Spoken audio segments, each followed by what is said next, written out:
Hi, it's Christy Lister here with Beyond the First Response, and I'm here with Robin Michael and our special guest, Ashley Geffner. How are you? Good. Thank you guys for Good. having me. Thank you for coming on. See, we Yeah. talked about making things silent, and I forgot to silence my phone. It is now. Sorry about that. We're excited to have you for so many reasons, Ashley. Obviously, I've known you for what, about a year now? Yeah. Yeah, so I've gotten to know her, even though she lives across the border of Illinois. She was born and raised in Illinois. Yeah. You can't miss it, right? I still represent. Yeah, I Make was going to sure. make that comment behind you. I do love the guitar picture too. I'm getting ready to paint my walls and then I'm going to finally decorate in here. So Awesome. I do have butterflies behind my head, but the Oh, light hits yeah. them the wrong way. So you can't really tell.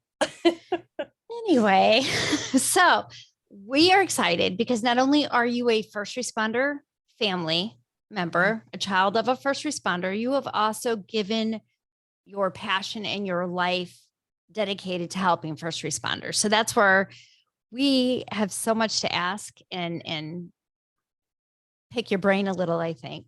So Robin does our icebreakers. Oh, And I have all no right. idea. I gave her a little information about you, and Yeah, it's always and a surprise. yeah, it's a surprise. So I've been doing a whole lot of traveling the last few months, probably more in the last few months than I have the last 5 years, obviously because of COVID too. My son is on an AAU basketball team, so that's Okay. yeah, that I don't know if you're familiar with how it works, but it is definitely it's interesting traveling with the team. So with that said, I've spent a lot of time on airplanes the last few months. Mhm. And when I was Googling good icebreaker questions, one popped out at me. I'm like, ooh, this is a good one because Donovan, my son, has his favorite. I kind of have my favorite, which we fight over. But what is your favorite seat on the airplane? Ooh. Okay. I'm totally in the aisle because I'm a big baby.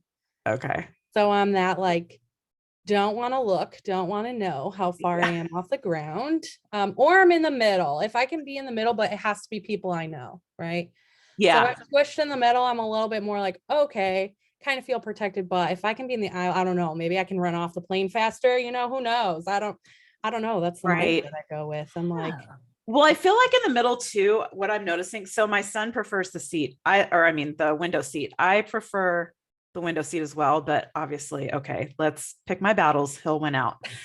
So I'm usually stuck in the middle. And I'm noticing like who gets the armrests. So the Right? stranger, on the other side of me, 9 times out of 10 will take that armrest. And so, I'm leaning over to my son, which is fine. And I take that one. But it's like, what if I had two strangers on both sides? Do they feel like entitled to both of my armrests? And I'm Then like, you would just have to lay down and go, well, thank you. Since I don't have an I armrest, know, right? I appreciate your shoulder. Kinda You're so rude. kind.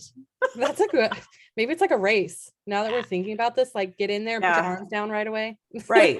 Whoever wins. Yeah. I'm And I gonna have long try. arms. So like I need that. I need to rest them on something. I like the window because I like to look out. I do too. I like to see nature, the clouds, the sun. I like the aisle because I drink a lot of water. And as Water. soon as you Yeah. tell me I cannot get out of my seat, I'm like, well, there we go. I got to go to the bathroom now. Yeah. Well, Right darn when the it. seatbelt sign comes on. Yeah, as soon as it does. Or it's going to get bumpy. There's no leaving. I'm like, come on. I know. I also like being at the window because I like looking down, like you said, but not necessarily for nature. I feel like I want to be one of those people that finds something crazy on Google Earth, Yeah.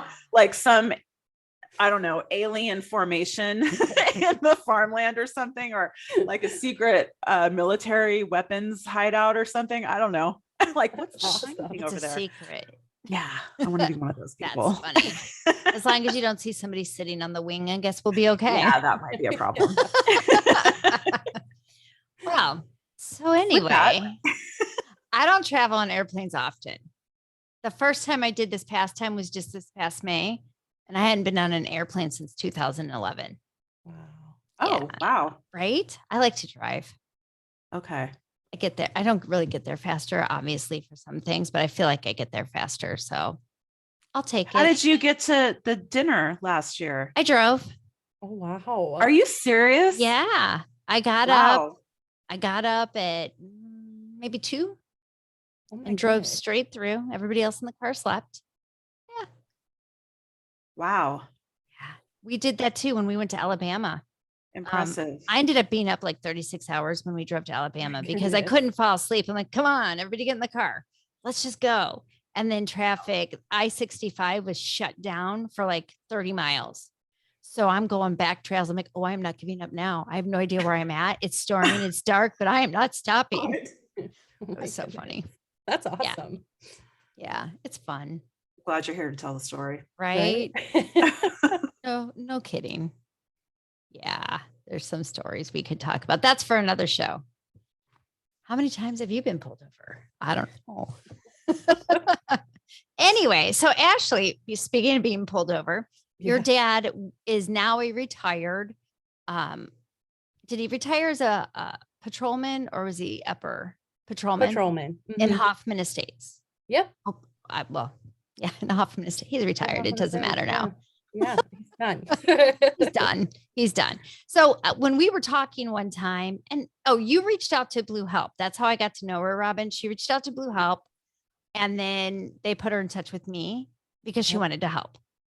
Mhm. And as we go today, the amazing things that she does is so cool, and her energy, her vibes, they rock. Thank So. you. I definitely try. And that's our show, ladies and gentlemen. Right? Right. And there we go.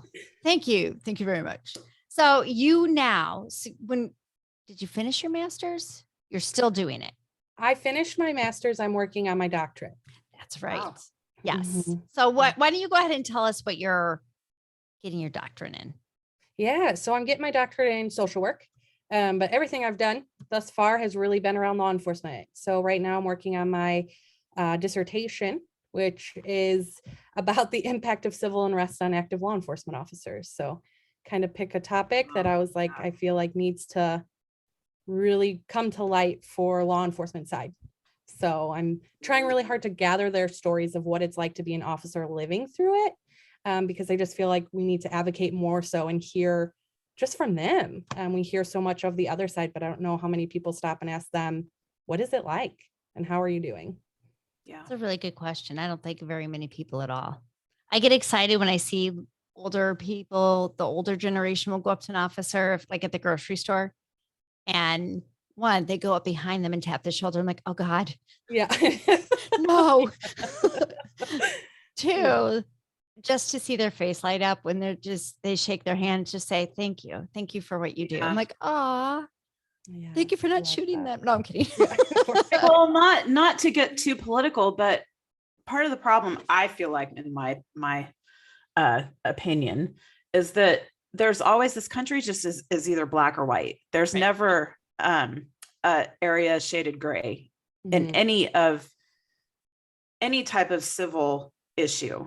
Right. You know, it's either you're support of one side or another side, and we can take that and apply it to anything. I have a son, and it's like either, you know, we promote coding for girls and we completely leave the boys behind. You know, who cares about them learning to code? And it's something as simple as that. But, you know, like there can't just be, can we just all think about everybody instead of just, you have to be either against the police or for the police. And if you're Right. pro, I don't know what the right word is, but, you know, if you're against obvious police shootings that are unjustified, then that means that you're against an entire group of people who are here trying to keep law and order. So it just doesn't make any sense. It Yeah. doesn't. I I can't also- imagine what they think, right, Ashley? Right. Right. I mean, I just agree with that, you know, and I agree. It's hard to play that middle ground. I Yeah. don't turn my head to those things either though, right? Like I try my hardest to make sure I stay as in the middle as I can because I Yeah. do understand that there's both sides. There's two sides to every story, just like everything else. I think my heart, obviously coming from a first responders family, and then just in general, right? It's so heavy on hearing the one side. Mhm. Well, then why don't we hear the other two? You know? Yeah. But you have to hear both sides from start to finish, Mhm. not the parts that you want to pick out because you don't really want to hear the truth Yes. Yeah. to gain the full opinion. If your opinion is still the same that way from when you see it from start to finish, cool. I respect that. But if you're not willing to see both sides, I struggle. Yeah, So, absolutely. Right. And how do we find a solution if we're right, not willing to hear each other and sit down at the table together? right. And have Right. that conversation. Right. Exactly. Yeah, you learn so Exactly. much just having that idle chit chat with each other. Good, bad, and indifferent stuff that you're like, oh, I don't think I wanted to know. And Yeah. stuff that is like, Yeah. oh, that is totally cool. Right. Like, do you play the guitar? Since it's in your back, I Oh, have to. No. no, nope. That was just a paint night. Aw, I was going to say, it looks like a paint night painting. mine probably would not turn out that way. No, I'm glad you think it's good. I'm Yeah. always like, ooh, I know, but it tells part about who you are because you were feeling it paint night or not. You had fun Right. doing it. Absolutely. So, in choosing this topic for your dissertation, do you feel, how far along into it are you?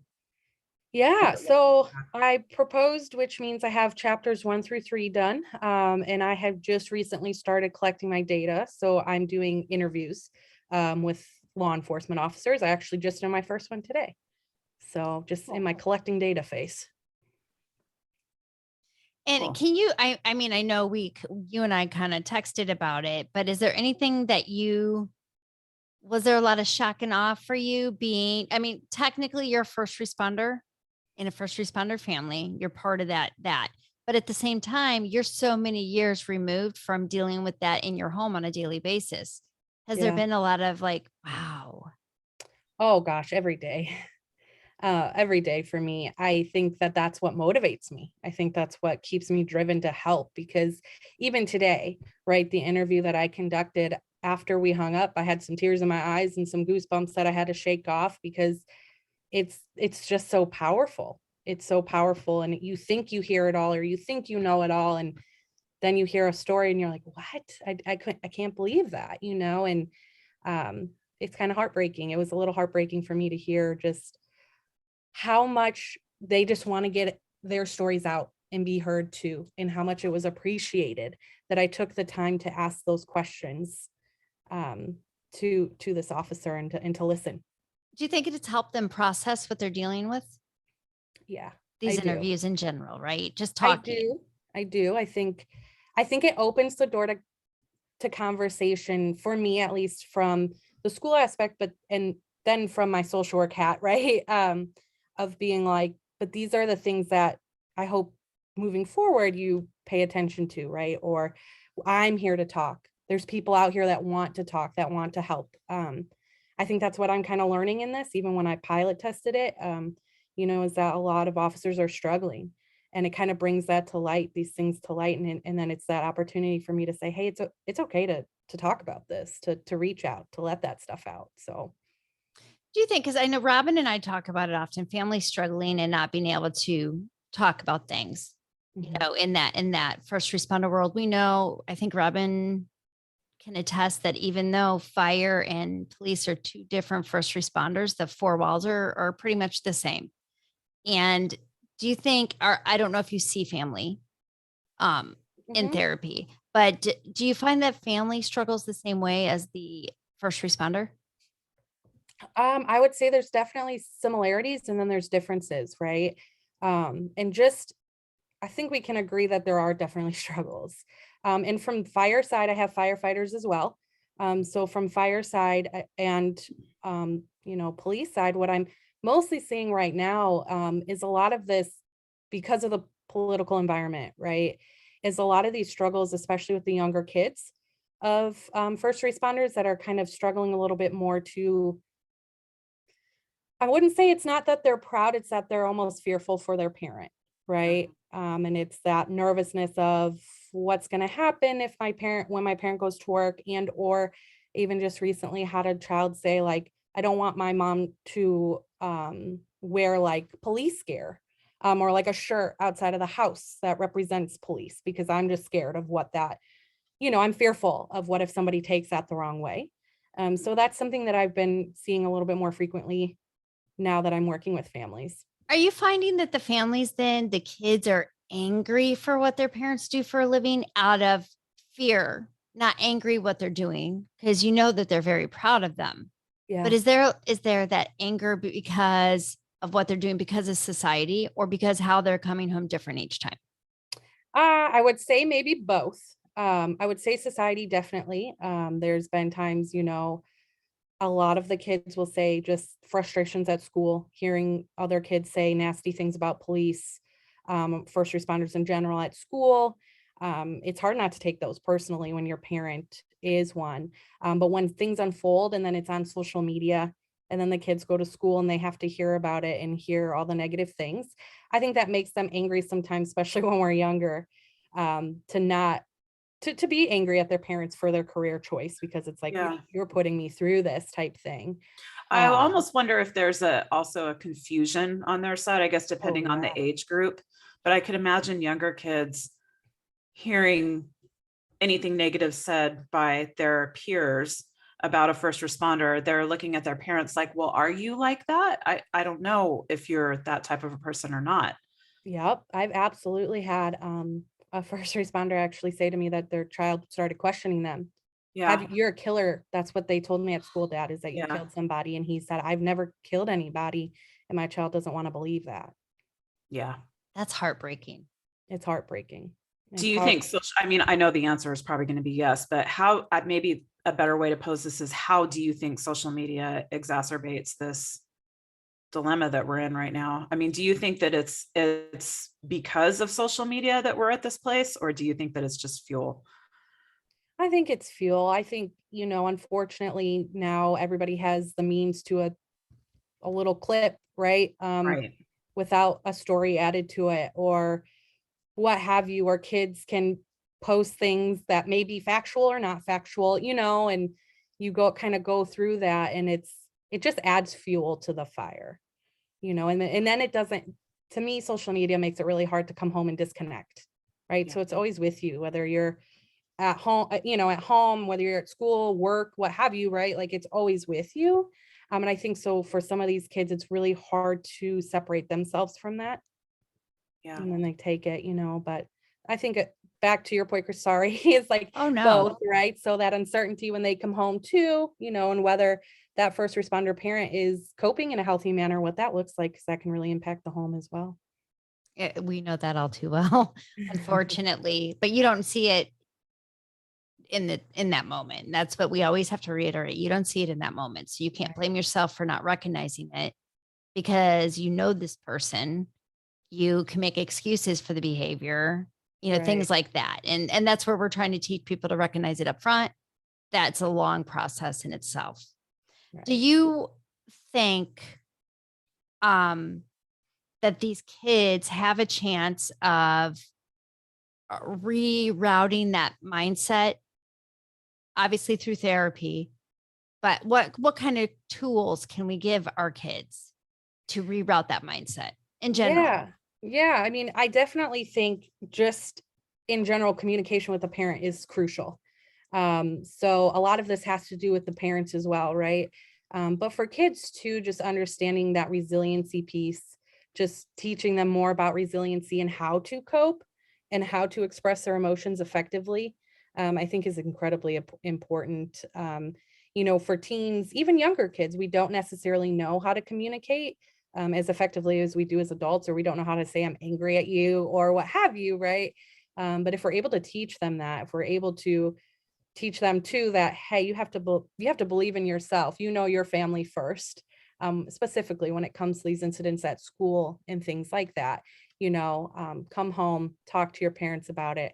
I think that's really crucial. I think that's how we kind of repave those things for them.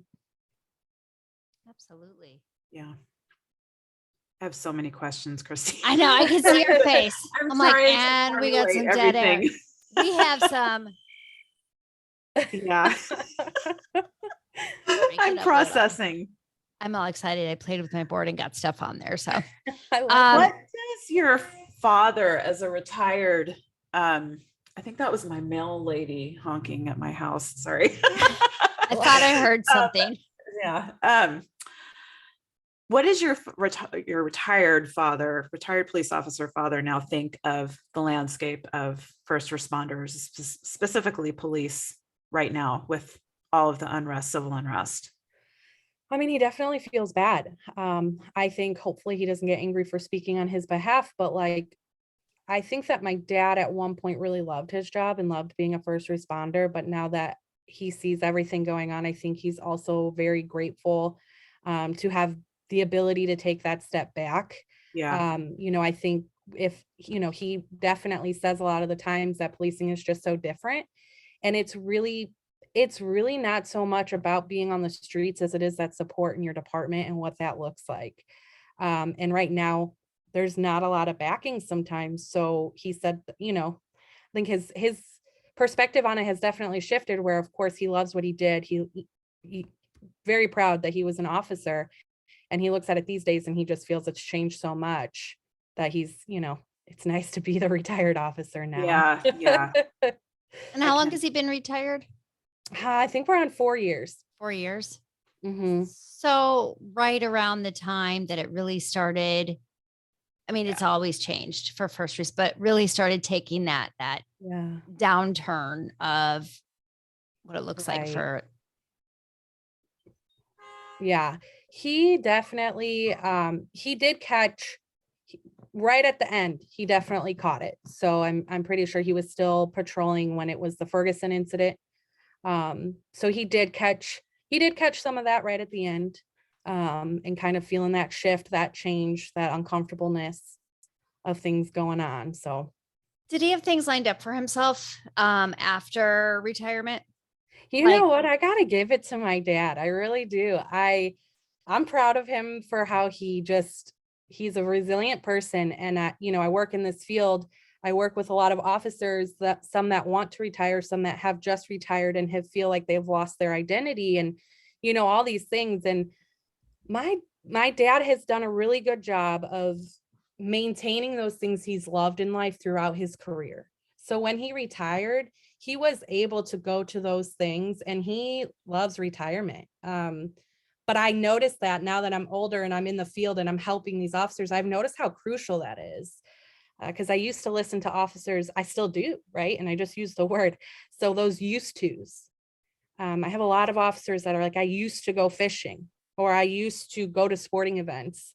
And now all they do is their job, and their job is their life. And they've kind of lost touch of what's around them. So when they go to retire, it's like, I don't even know who I am, right? Like being an officer is who I am. And they run into some of those problems. But I do have to give it to my dad. Every day's a Saturday, he'll say. Nice.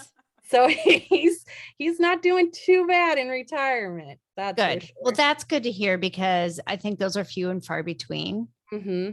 And you get so caught up in your job that you forget your job is not your life. Right. And that's across the board with a lot of things. Or your past is your past and not who you are.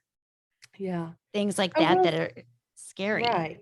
I will say that he still has I think things that just never leave officers, like having to sit facing the door at the restaurant, things like that, like those naturals, those trains, being trained in it over and over. He does still have those mechanisms to him where he won't separate from them, but that's his safety. Yeah. It's Yeah. interesting you say that, because I may or may not have been pulled over a couple weeks ago driving home from Iowa. And, nonetheless, I gave him some information on first help. And he's like, you have no idea. I'm 6 months out of retirement, and I don't even want to retire because I love what I do. And then he opened up to an incident that happened 18 years ago that still sits with him every day. And my I had first, a similar thing happen at the car wash. I was next to a Contra Costa County sheriff and just decided to start talking to him. And he did the same thing. Once I gave him the card and like opened up about Eric, he started talking about his own personal incidences and stuff. And he had been on the job for over 20 years. And but look at how simple that has happened. That Yeah. quickly. I mean, it hasn't been quickly.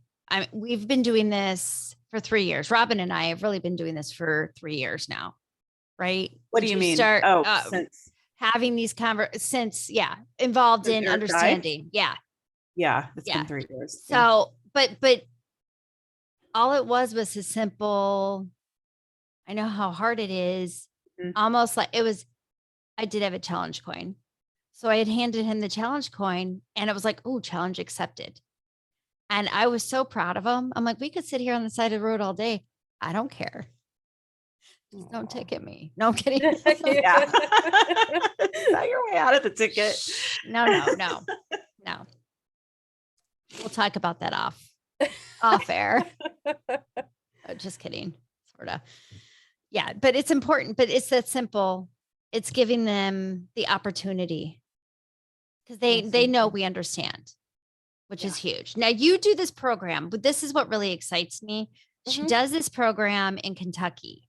Yeah. And we've been trying to implement it somehow here on our borders of Yeah. Wisconsin and Illinois. And um, both states are very hard-headed states in getting these type of programs. Can you explain a little bit? Because I couldn't remember the name of the program and I didn't want to botch it trying to explain it to Robin. So Yeah. figured I would let Absolutely. you do that. Yeah, absolutely. So I am a part of the it's called KYPCIS, which breaks down into the Kentucky Post Critical Incident Seminar.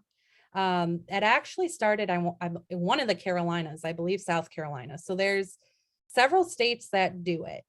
A little bit of a different format per state, but I'm involved in Kentucky's. And so what it is, it's a 3-day seminar for officers and then dispatchers as well, and retired officers can go as well, and family members, spouses are invited too. And it's a pretty much a 3-day seminar, just immersing themselves in taking care of themselves and being able to work on their wellness and the situations they've been through. So each of them have been through a critical incident, but as we know, first responders see a lot in their lifetime. So they think they're going for one thing, they end up kind of opening up and realizing, oh my gosh, I have so much more that I need to get help with. But in these 3 days, it's really incredible. They tell their stories, they tell their critical incidences. They are in a big group setting for that, where they get some classes. So all the classes are based on wellness, like coping, resiliency, medicines, everything, just a whole, 3 days of classes. But then in those 3 days, we also break them up into little groups. So they have small group time where they get to process and have some questions and all, talk together in their small groups. And then even further, during small groups, they're pulled out individually by us therapists and they get to be seen one-on-one. So Oh, cool.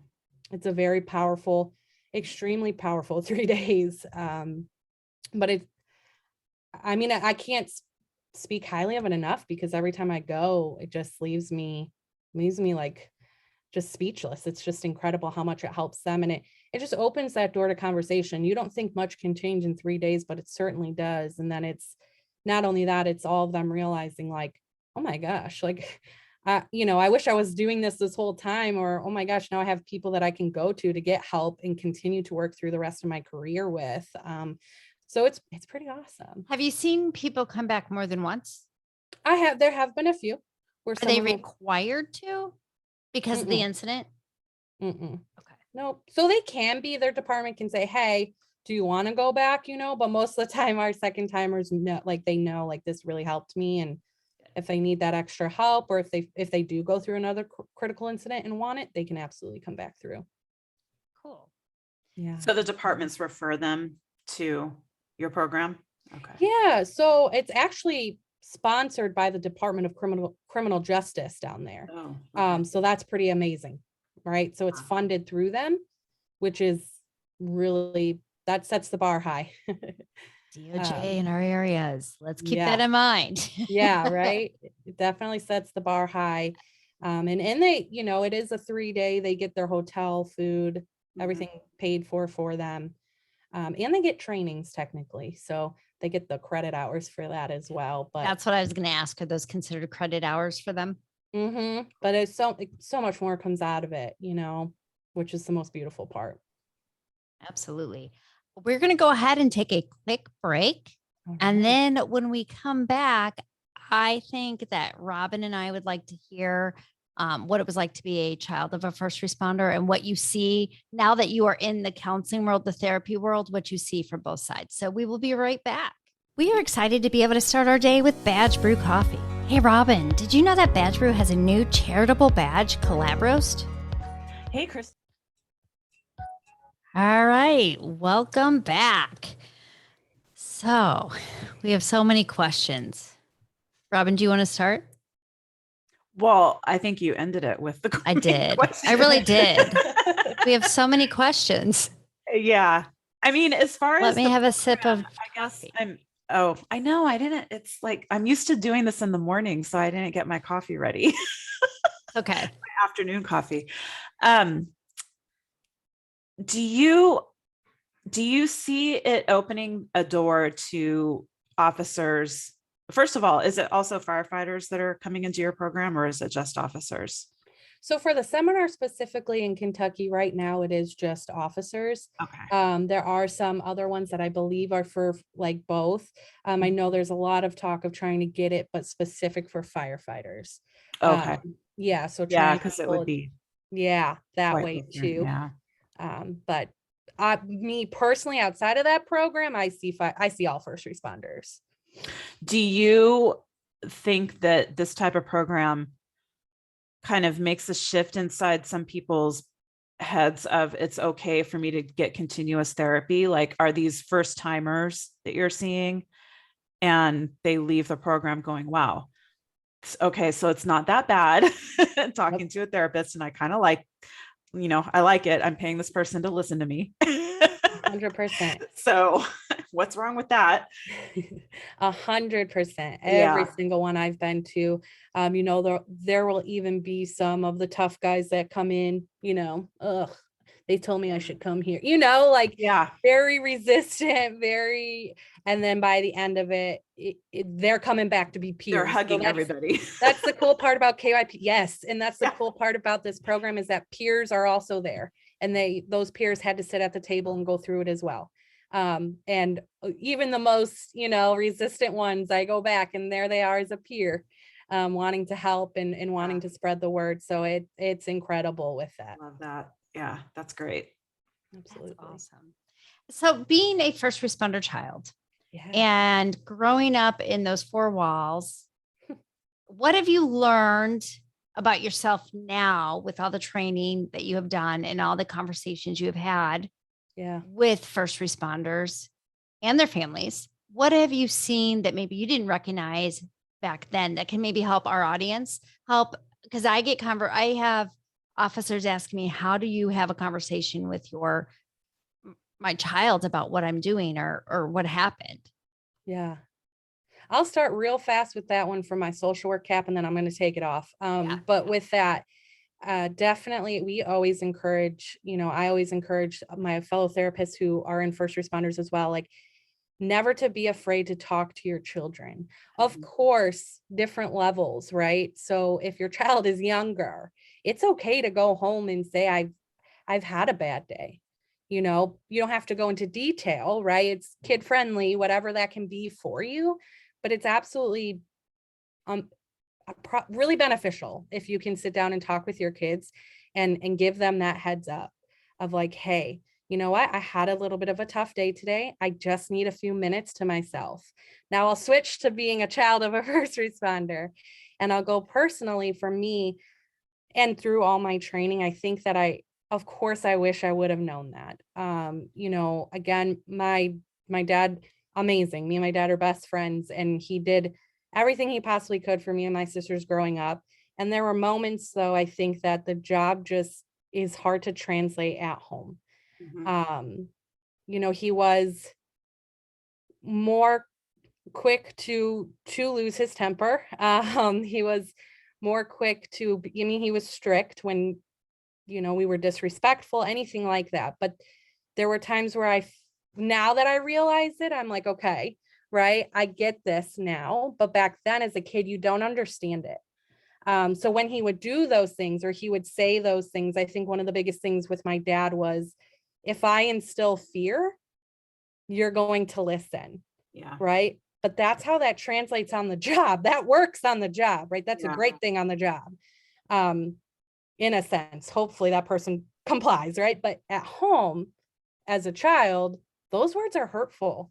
those Yeah. things that come out and are said not meaning to be malicious, but they stick. Um, and when you're not communicating with your child and giving them those heads up, or you are snapping, it kind of stays with you. Mhm. It wasn't until I was older.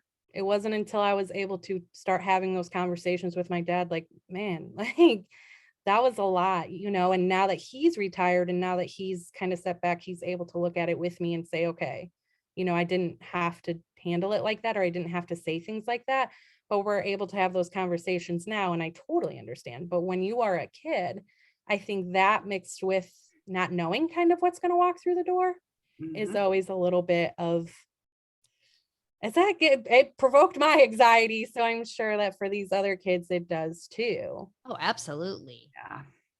Have you had those conversations with your dad that provoked anxiety in you, or you felt like it was you? I mean, I'm not meaning to put words into your mouth, but Oh, go ahead. in my mind, Right. when they'd come through the door, I felt like it was myself and the kids. Like, what are we doing wrong? What can we do different? But it never being able to obtain what that different thing could be. Yeah, absolutely. I think, yeah, yes, right. Or for me, it was more, we have those conversations now, but for me too, like coming home, like just making sure you kind of walked on eggshells, right? Like, don't make him mad. Yeah. You better have things done. You better, don't talk to him in a certain way. Don't call him dude. um, like those little things like that, where as a kid, you're more like, you knew dad could get angry. You knew what that looked like. And so, you pretty much, yeah, you walked on eggshells, but we have those conversations now, where he will still be like, well, I was your parent, and kind of stick to those guns, but also realizing like, okay, yeah, maybe when I did snap, those were really harsh words. Yeah. And I wonder if some of that too is almost a generational thing. I mean, I know you're a lot younger than I am probably, but I know with my parents, their generation, baby boomer generation, it was, as a parent, you do instill fear. It was corporal punishment, right? Mhm. So I can imagine also being a first responder on top of that, it just kind of amplified that belief. Yeah. And now I think Gen X and millennial and moving on, like we're getting a little bit softer with our parenting and understanding a little bit better how to have that communication. And your point about walking on eggshells, it's interesting that you say that as the child. Everything that you just said can also be applied to as a spouse. Yes. Don't want to say the wrong thing because I'm not sure what his reaction is going to be if I say this in the wrong tone, or if I use the wrong verb or whatever it is, so it definitely, that's interesting that it is the same mindset. Yeah. Now, did you find, out of curiosity, because she said that, so it Yeah. triggered a thought, because I think I know I responded in many same ways to that, the way Yeah. your dad did. Did you find your mom did too? I was just about to say. Oh, perfect. Yeah, well, yeah, right. So they ended up getting a divorce. Yeah. Which is common, right, with Mhm. first responders. So I think definitely my mom did not know how to respond, honestly. I think she personalized all of it. I think there was no like, I'm a lot of those thoughts, if I can recall correctly, of just not being good enough, not knowing where to put herself or what to do. And I don't, it's hard to say because right now, like I said, I took off my social work cap. So I'm just talking as a child of a first responder. But I think there's also these like sometimes with first responders, there's also sometimes these like unrealistic expectations. Yes. And those are heavy too. Those pressures of, I remember always wanting, and I still do to an extent, always wanting to make him proud, or always in my head being like, well, what would he think of this? Or, it's like these expectations. And I'm not sure. I should do some research on it, right? Not sure where those come from. I don't know if it's that instilled in them of the academy and this, like who you are, how you hold yourself. I feel like it's the struggles when they come home, Mhm. that they stop communicating with you, Yeah. that then it's like, well, okay, maybe if I do this, they'll see me. Maybe if I do this, they'll see me. They'll finally be proud of me. Right. But those are unobtainable when somebody cannot do that in themselves. Right. Absolutely. Absolutely. Crickets. I was just gonna go, wait a second. Like, no, that's right. I think we're all processing. I know. It's so true though. I mean, because reality kind of slaps you in the face sometimes, right? Do you think that, I mean, Christy and I have had enough of these conversations at this point. Sometimes I just wonder, like, okay, put your professional hat back on. Okay. For a second. Do you think that it is possible for a first responder to have a healthy relationship? She Ooh, she doesn't want to lose her Like, job. I'm just going to be blunt about it. It's like, you know, it is hard. I think they can. I think anyone can. It's hard just statistically, and then obviously with the work I do. I don't know if that's just, I think Christy's on it, right? It's those expectations that they have for their spouse, and then sometimes those frustrations of the spouse not understanding, yeah, right? But we're not communicating. So what happens is we come home, we need silence. Our spouse has spent all day doing what they want to do and they want to talk, yeah, right? Like, let's talk, let's do something. And that first responder's like, you don't even know what I just did in my day. I don't want right. anything to do with it, Yeah, right? And it's like this frustration that their spouse should know, but unfortunately, there is no manual that says you're a first responder's spouse, this is what you should do, or right. what might happen, or how to respond to them. And Yeah. I think that's the hardest part, is that the relationship sometimes I've seen them struggle because of that, Did your parents, were they married prior to your dad becoming a police officer? No, so no, I don't think so. I know that sounds bad that I don't necessarily know. So they were very young. Yeah. So when my mom was pregnant with my sister, my dad was like, I need to get a job. I need to Okay. step up to the plate. And they were very young. I think my dad was in his early 20s when he became an officer. Okay. And so it was like, I need a career, I need to take care of my family. Yeah. So I don't think they had much time prior to him being an officer that they spent together. The reason I asked that is because for me personally, Eric and I were together for 25 years total. So he didn't become a firefighter until he was in his early 30s. It was a second career for him. So I saw that change happen and was like, what are we doing here? And many years of that. And so I was just wondering if there was some type of a difference between you've been with this person and now all of a sudden there's this change that's happening and you can't deal with that. Like, they're not the person that you married anymore, Right. versus you come into the relationship knowing full well what you're dealing with because that personality is already there. Yeah. And that's a great question. You know what I'm saying? Like, to still even ask, just because he started right when they got married. So is there a shift? Was there a shift? That's a good question. Noticeable shift. Yeah. Yeah. Well, and Christy, I think mean, when- he was your second husband. So, right. yeah. Yeah. So Yeah. I don't The know. first one was the first one Yeah. was very, very young, very abusive in every way, shape, and form. Oh, So that when I finally was able to get out of that, and I met Ken, I thought, oh well, this time, different form of that.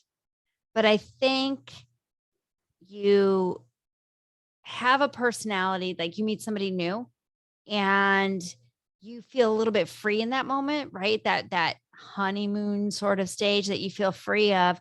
I don't feel that stuff right now.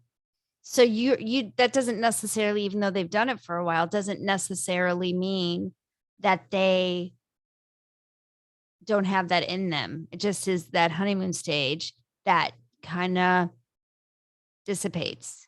Yeah. by the Well, time it everybody's on their best dissipates- behavior Yeah. when you first. Yeah, but I think yeah, but over time it dissipates as you start spending more time together, as you get married, as you get have kids, that dissipates even more. And So- it takes a little longer, I think, in those states. So do you, I guess just based on what you were saying, I think for me, I could go back to what Christy and I are doing, that the tools that we learned after the fact are so important for spouses to have during the relationship and to understand this is what's happening. Maybe it would make some slight difference to not personalize it. It's so hard not to personalize. It's so hard. Yeah. Personally, though, absolutely. I mean, I But don't it's know. your life. You're going to personalize it. Possible. That's the problem, right? Yeah, It's yeah. your home. It's who you are. It's who you've created together. You know, it's what you've created together. That's personal. There's no, Yeah. then you're removing your emotion Right. and we're there, which nothing is personal then, Right, because if you right. bring it in, then you got to feel. And I think too, just for the spouses specifically, one of the most powerful things I know I've seen is just knowing that they're not alone. Yes. Mhm. Like is being able key. to relate to another spouse, being able to be like, yeah, I go through that too, like is so powerful for them to just Yeah. talk and be, and kids too, right? Like I love nothing more than helping, first responder children and being like, oh, I can understand, Yeah. or just even friends or somebody who I run across that's like, oh, my dad was a first responder, or my mom, and we can relate. In Kentucky, I'm really good friends with another therapist who her father was also a first responder, and there are sometimes where we just start going off of each other, and it Right. feels so good. It's so validating to know, like, okay, that wasn't just me. Like, Yeah, totally. yeah. And I mean, even while we were married, like I constantly say, had I known and had somebody to reach out to, just like we do with First Help, right? That was the whole premise behind our mission, was to connect families that have a first responder that have died by suicide. And it's huge for us. There's no other that I know of organization that's doing this. And we do feed off of each other, like, oh yeah, this thing is happening to me at this stage, year 3, I'm feeling this. And 9 times out of 10, another spouse at stage 3 or year 3 is feeling the same thing. Yeah. And so if I had another spouse that would have said, yeah, it's not you, it's not just him being an asshole, because that's usually what my go-to is. It's like, I just Right. thought he was being an asshole and I was not responding, like Right. Because having we a all midlife did. crisis. But it was actually him suffering from PTSD, and it manifested that way. But if you have some context around it, maybe I would have had a little bit more empathy. Yeah, absolutely. Which Absolutely. segues into the perfect opportunity to ask a question I was going to ask when we started this, providing those tools, because that's what Robin and I are like she said, the tools that we are looking for that we now know we didn't have, but could have had. When you're providing therapy and the resiliency that you talked about in the family and the kids, what are some great tools that you could put out there to help the officer maybe, or the family member, whoever may be listening, bring in together to give them, they don't want to talk right when they get home. What are ways that, and I know it's going to vary, obviously, Yeah. depending on your situation and family, but Yeah. even throwing out some tools that have worked for families Yeah. that maybe you can help. Yeah, absolutely. So I think, like you said, it definitely varies and kind of what the situation is and what's going on. I always fall back on, honestly, quality time is, again, these small things that we all know. But that resiliency factor, kind of just bringing into the family, right? So like one of the biggest things I know that a lot of my first responder families do now is they implement time at the table. Whether that be a dinner, whether that be whatever, and each of them go around and talk about the positive thing that happened in their day, and Yeah. and if they have anything kind of negative that's happened in their day. But that starts that line of communication, and I know I can fall back on that all day long, but because that's so crucial in almost every situation in life, but especially with first responders and their families. But when you open up that line of communication, when you ask that to a kid, you don't know what you're going to get. It allows them to True. kind of open up into their world Yeah. and what's going on, right? Yeah. I think that's always important. Besides that, obviously those coping mechanisms are huge. So if we can get some time, whether that be, and individually is always important. So whether that be exercise, listening to music, doing whatever that is for you that you love and being able to stay focused in it, but you can do those as a family too, Mhm. right? Like you don't have to, you can go on a walk together, right? Listen to songs together, dance in the kitchen together, all these things that I we used to just, do that with the kids all the time. yeah, all those Yeah. things that we do in life that are just, we kind of forget. Life Yeah. gets mundane. We do the same thing. And those little things they make a huge, huge difference. They do. I have to say, yesterday was Monday. Sunday, I was out walking and we see this dad fishing with his two kids, and we're making laps around, and it just warmed my heart because the older kid started having a meltdown, and you could hear him all over. I'm like, oh boy, somebody's about to get in trouble. And then I see the dad folding up the chair, and the kid is, I promise, Dad, I promise, I will stop. I will stop. The dad hugged him, just grabbed him and hugged him. And I'm like, the dad gets it. That's communication. Yeah. Walking away isn't going to do anything. No, Hug yelling and him. screaming is not going to Right. do And anything. you did not hear the Yeah. dad's voice raise, Yeah. nothing. And he just hugged him. I'm like, God, if we could do that more often, or understand that maybe that's all that kid needed. And it was his brother took his fish. That's what started it. They put the fish on top of the other fish. That fish is mine. And did that fish just bite me? And, it was that's what started it. Yeah. And it turned into his dad just hugging him. I'm like, I just shared a meme on Red Help that was a chart of the different hormones, and a hug released, they call it the love hormone. Is it oxytocin? yes. Yeah. And I was like, that's me. I'm a hugger. I love hugs. That's what I need a lot of. I will say, just because I think this one's kind of cool too, in general, when we're hoping on building that resiliency in kids and just letting them know, kind of taking that personalization as much as we can out of it, right? Shift work is a huge deal for first responders. So Yes. sometimes seeing our kids is challenging, or we miss their games, or one of the things that I like to implement with some of my families is a journal. Letting the kids write in it, leave them a message.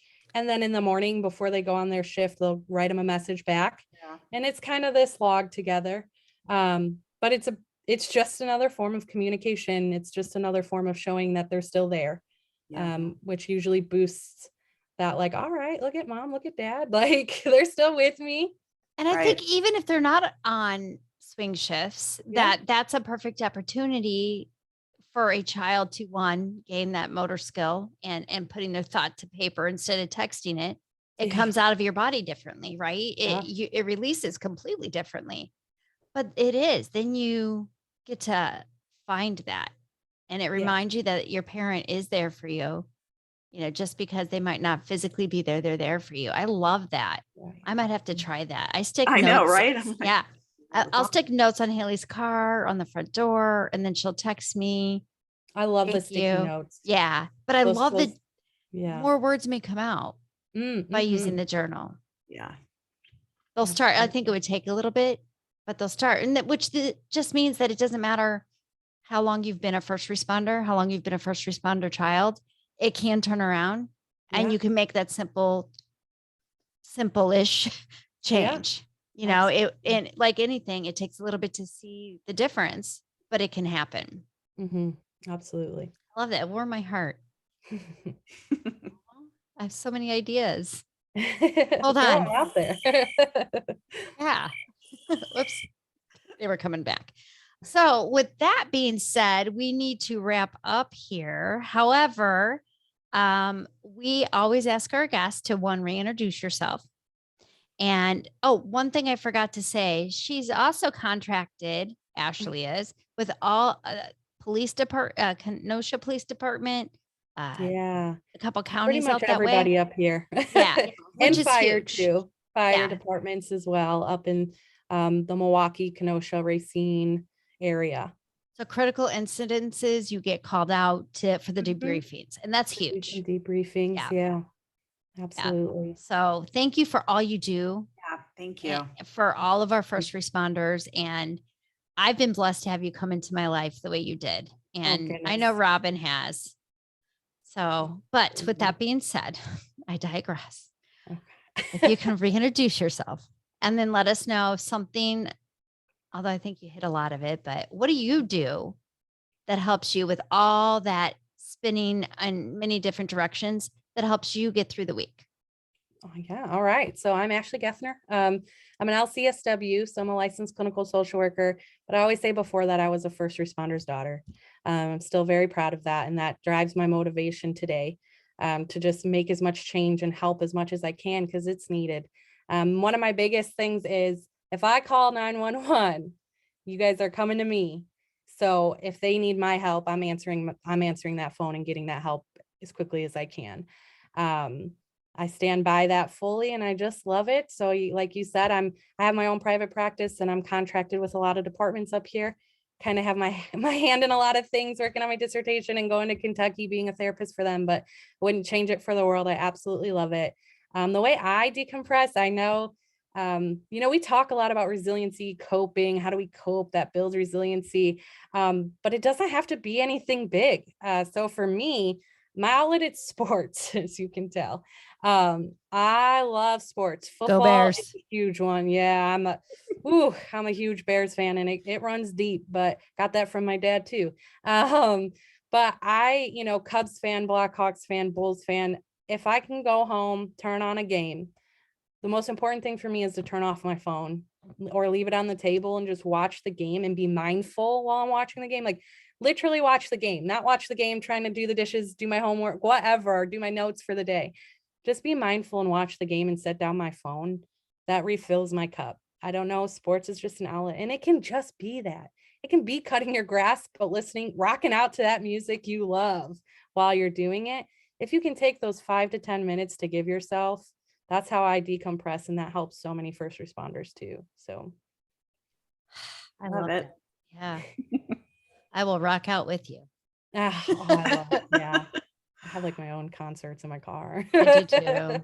I do too. It's kind of funny. That's why I like to drive. I can't do that on an airplane. Right. True. Well, You yeah, can, but you're could. gonna be videoed for sure. Yeah, absolutely. might not be received well. I might be packing taped or duct taped down to the seat. Yeah. That's how you get the armrests right Yeah. there. That's how you is get the that what it armrests. is? People are moving away from Yes. We came full circle. We figured it out. Right. See how that is? I took a moment and I realized. Thank you so much for coming on. We're so honored. No, And I'm keep honored up to know both all of the you. work. Thank you so much. Really, Thank I you am for what honored. you do. You guys inspire me 100% to keep Oh, doing what thank I'm you. doing. So I'm honored to even know both of you and to be here today. So thank you. Thank you. You.